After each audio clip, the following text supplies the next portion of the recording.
This is a presentation of OneLogin training. Welcome to installing and configuring the Active Directory connector, Part 2. After the ADC is installed, there are several post-installation configuration changes you might want to make. When you're installing that first ADC connector, it doesn't automatically trigger a sync of all the AD users to OneLogin. Before you manually start that first sync, you want to make sure you've specified exactly which user objects you want to sync. Which options you choose or how you go about this depends upon how you have your users organized in AD.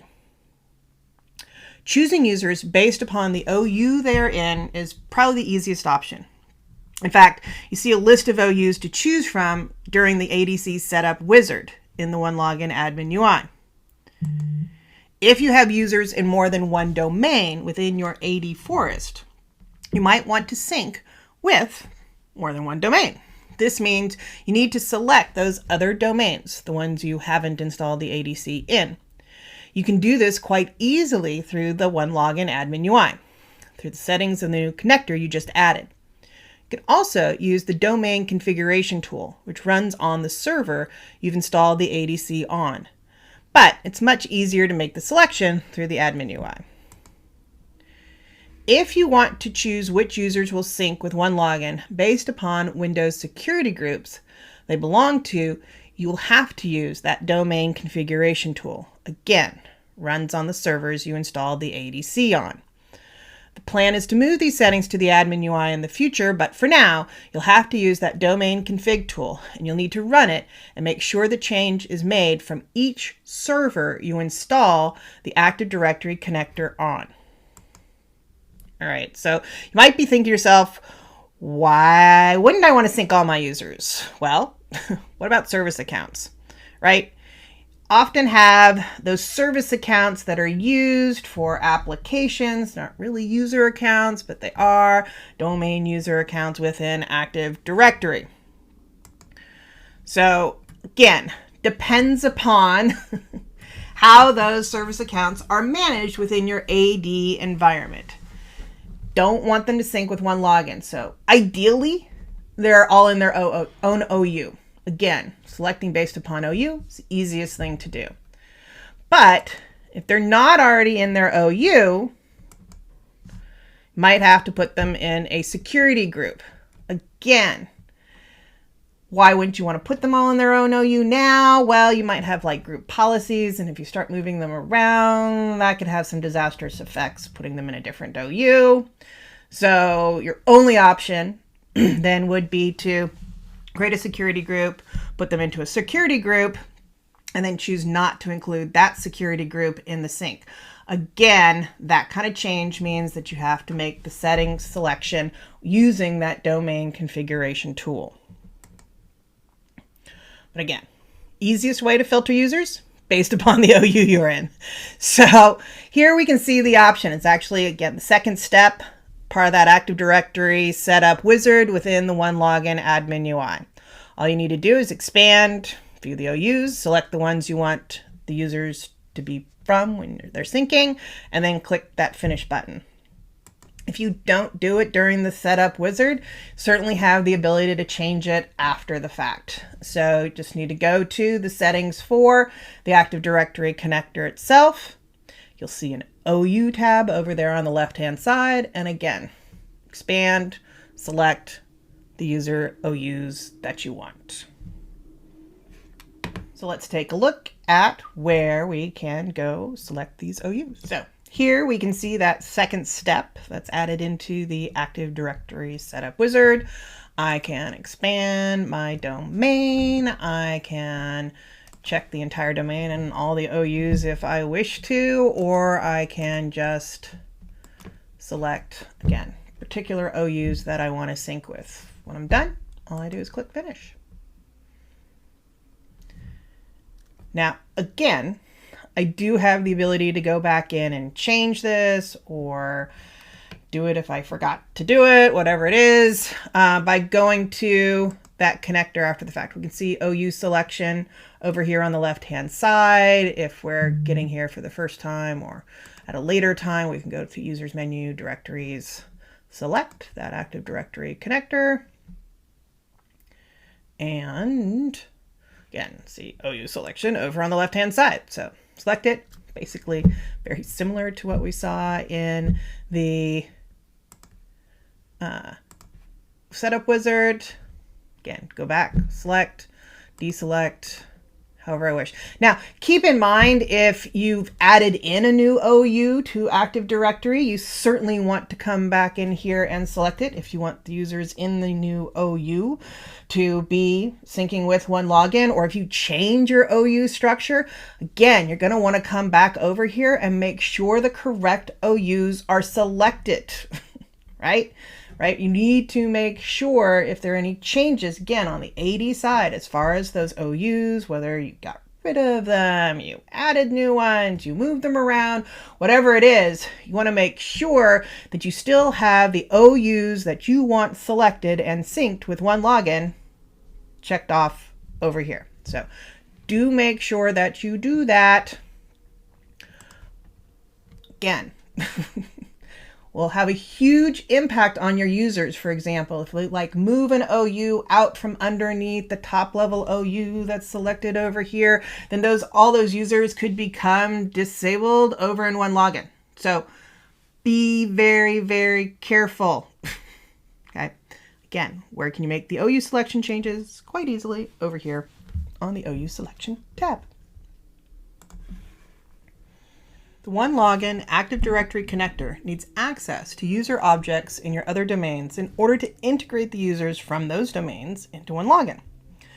This makes sense, but might not be so obvious. So you need to make sure that the service account that you created for the OneLogin AD service has been delegated admin control over user objects within those domains. As long as the ADC service account has user admin access to other domains in the forest, the domains should appear in the OU selection tab of the Active Directory connector. Same place you go to select the OUs. So here we can see a subdomain, West, that is under our main domain, OneLoginTraining.com. And helpful little tip. Okay.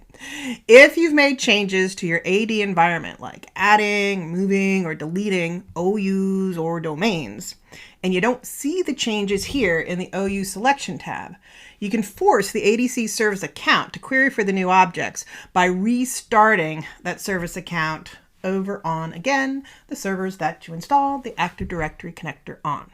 So again, let's go check out what we need to do in order to be able to select users from other domains. All right, so again, first thing we want to do is make sure that that Active Directory connector service account really has access to the other domains. So we're looking at the Active Directory users and computers tool here that is connected to our subdomain. So our main domain, our top level domain within the tree that is the only tree in the forest is OneLoginTraining.com. And we have a subdomain called west.onelogintraining.com. So basically same steps would have gone to in order to just give, again, minimum control or access to user objects within the top level domain. I want to go click next here from delegate admin. And now finding the user by default, it actually won't be able to find the user because it's just looking within that subdomain. So I do need to make sure that my location selects the domain that I know that that user account exists in, which in this case is the top level domain.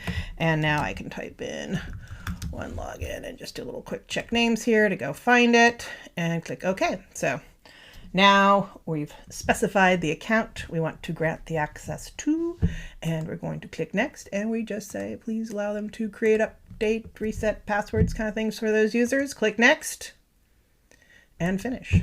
Okay, so as long as I've done that, that now means that, again, that ADC service account can see this domain, can see the user objects in this domain, and now I can choose which objects, again, I want to sync. And my users will be able to reset their passwords and all that kind of fun stuff. So what I should be able to do is go back in and see that subdomain. If I go to my OU selection tab here, so I'm going to the Active Directory connector, OU selection, and I just want to expand, and hopefully I can see West. And here's West, and West even has a couple of its own OUs. Now again, if I don't see this, just restart the service account. Kind of kicks it in the butt, make sure it does a fresh query. I mean, it'll come up eventually, but come in here, right click, do a little restart, and that will cause it to go, again, refresh all those objects that it should have access to, so then you would be able to see West, but here we're already seeing it. Easy peasy.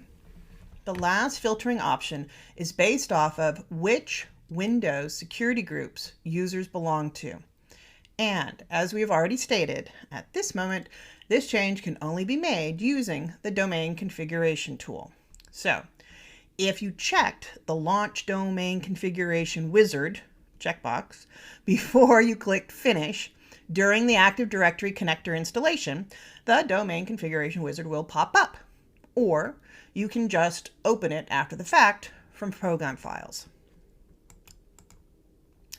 Though this tool could be used to select which domains you want to sync, doing so actually over on that OU selection tab in the admin UI is much easier and a better practice. So the way we just showed you in the previous section.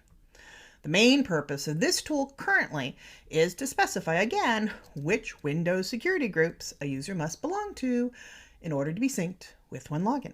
So select the Security Groups tab and start typing the name. The groups will just start popping up. Select the one you want and click Add. Then repeat for as many security groups as necessary. Whenever you add or remove groups from this list, you'll need to restart the Active Directory connector service. And you need to make sure you make this change on each server you have installed that Active Directory connector on. So each Active Directory connector instance. Let me repeat that.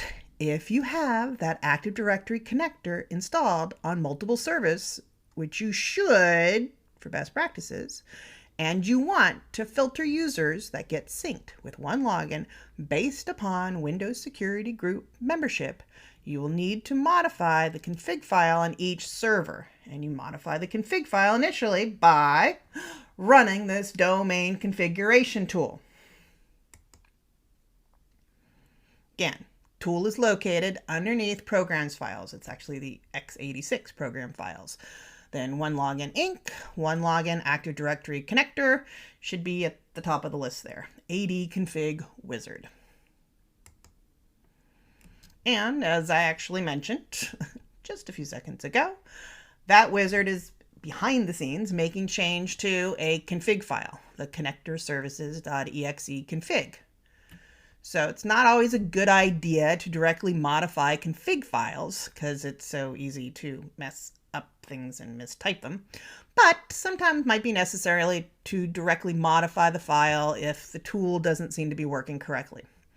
And just like if you make changes through that domain config tool, you need to restart the Active Directory connector service. You need to do the same if you modify the config file directly.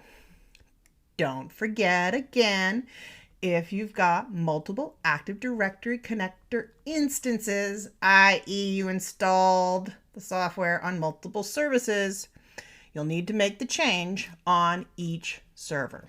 So let's check out how we can filter based upon Windows security. Just want to show you where to go make those changes. So I'm going to go navigate to my program files, x86 folder, OneLogin, Inc., Active Directory Connector, and at the top is the AD Config Wizard. So again, first tab is domains. We are not going to use this to filter based upon domains.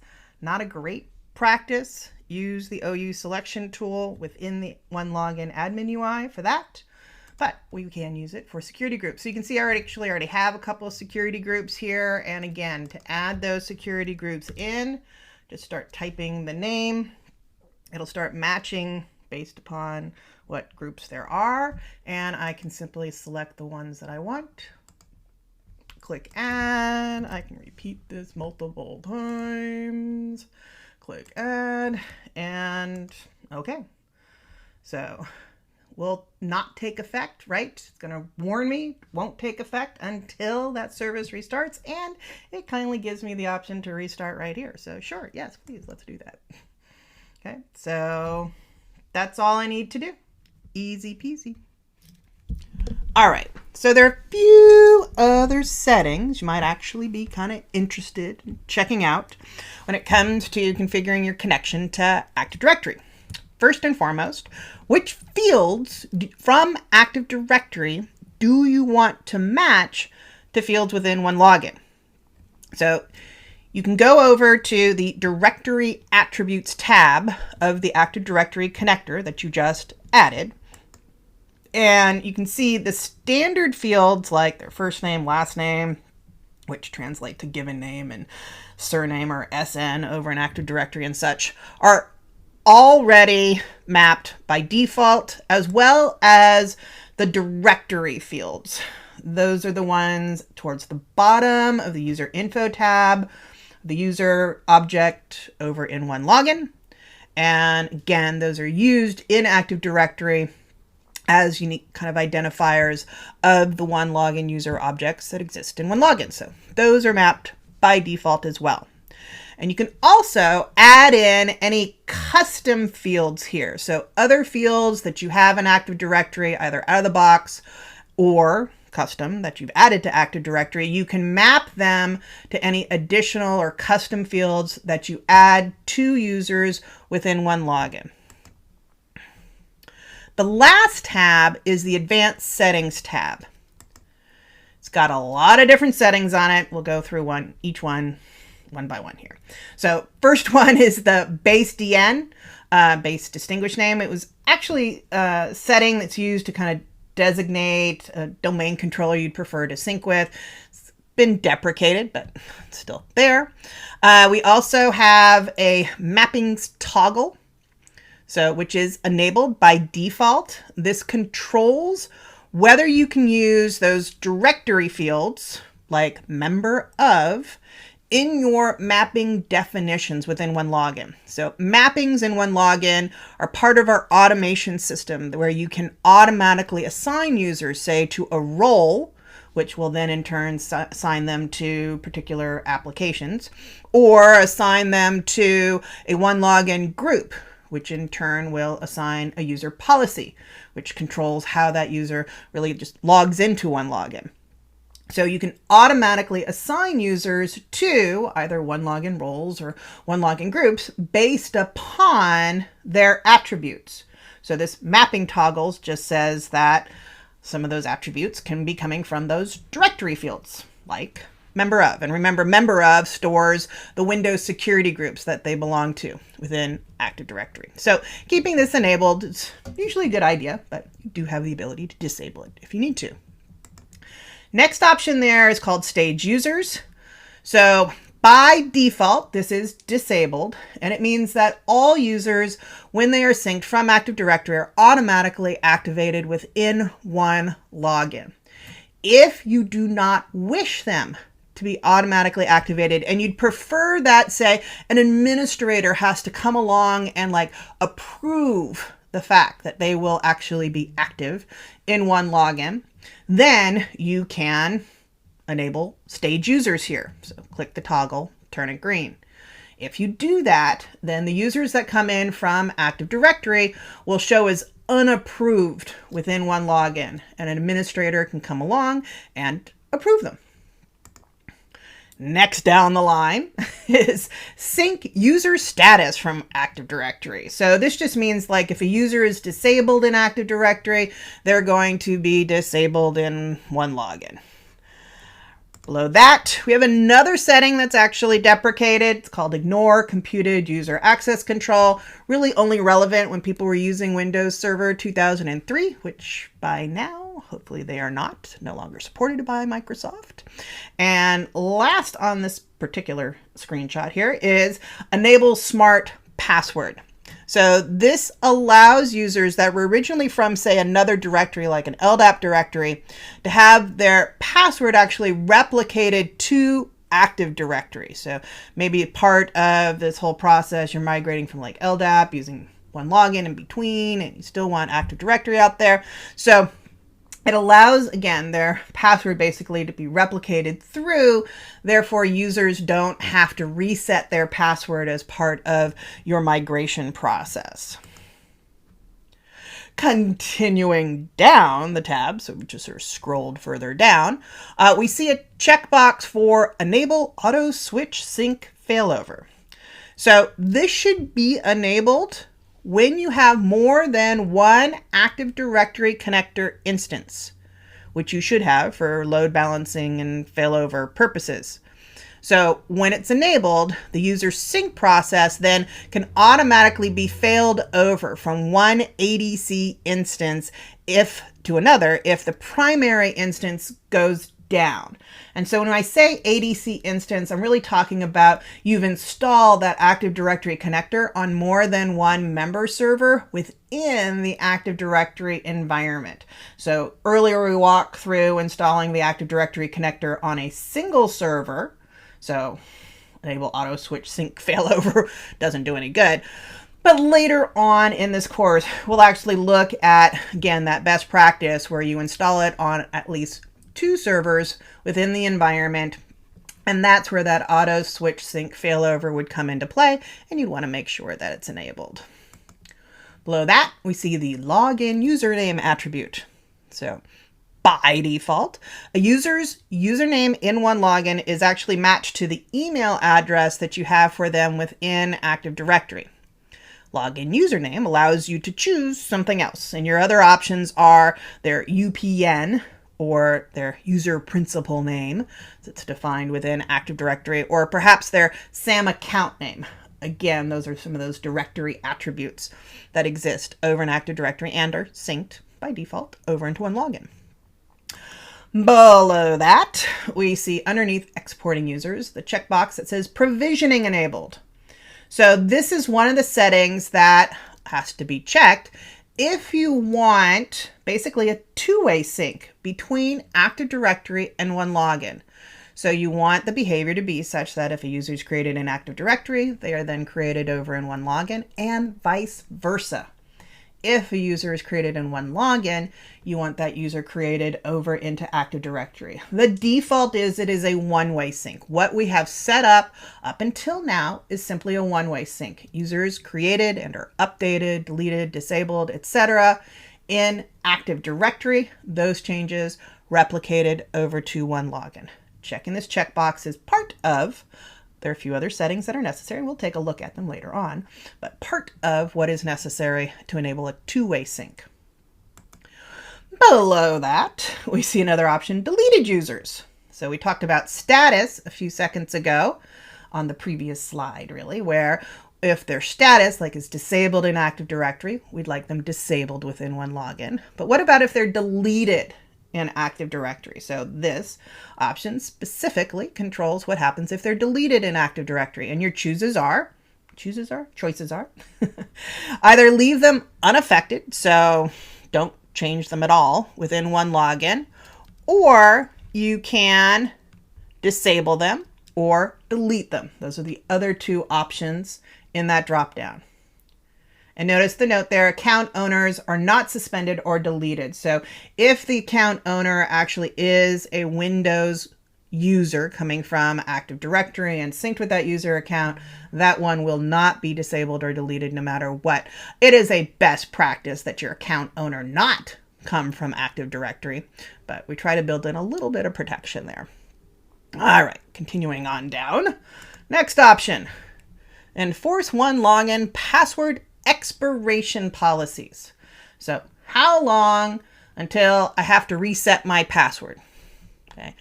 Often known also as like maximum password age setting. So idea here is that, again, this is enabled by default. So it means that if the OneLogin expiration, i.e. that maximum password age, is shorter than the maximum password age setting in Active Directory, which is set through a group policy applied at the domain level, users will be required to reset their passwords according to the OneLogin setting. If it's cleared, then whoever has the most restrictive or the shortest one will actually just win. Okay. So again, decide whether you want to follow OneLogin's password expiration settings or Active Directories, basically. Default is it will follow OneLogin. Below that, we have check user status before authenticating the user. This means that authentication requests will be passed to Active Directory at all if the user account is locked in OneLogin.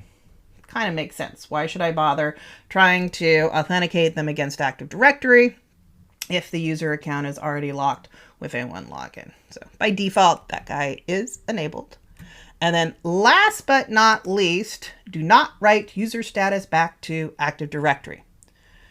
So again, user can be unlocked within OneLogin, even if they are locked within Active Directory with this particular setting enabled. By default, if I do have, again, say a two-way sync, lock in one, you lock in the other. But in this case, again, you can have the user unlocked within OneLogin. They still might be locked within Active Directory if the checkbox is checked. Whew. All right, so again, lots of fun little options here. And you might want to go through and choose which option is going to be appropriate or make changes as necessary to the Active Directory before you initiate your first sync.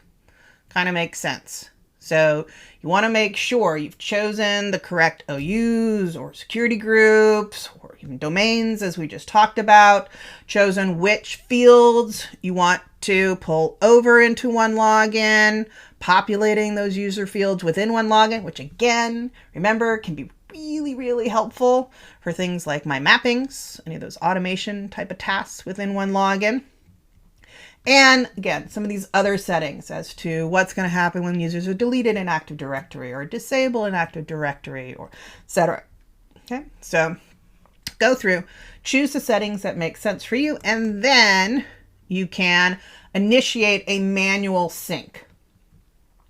So it will trigger a sync early on when you set up the initial connection, but once you make all those changes, you want to make sure, again, if I've changed my OUs and all those, that I've gotten at least those users pulled into OneLogin for that sort of first initial setup of their user accounts.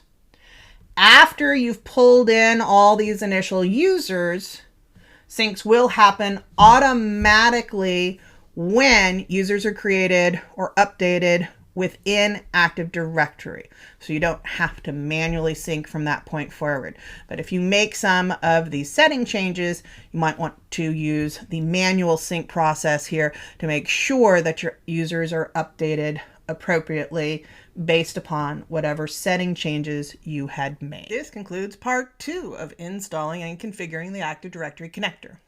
Please continue on to part 3. This is a presentation of OneLogin training.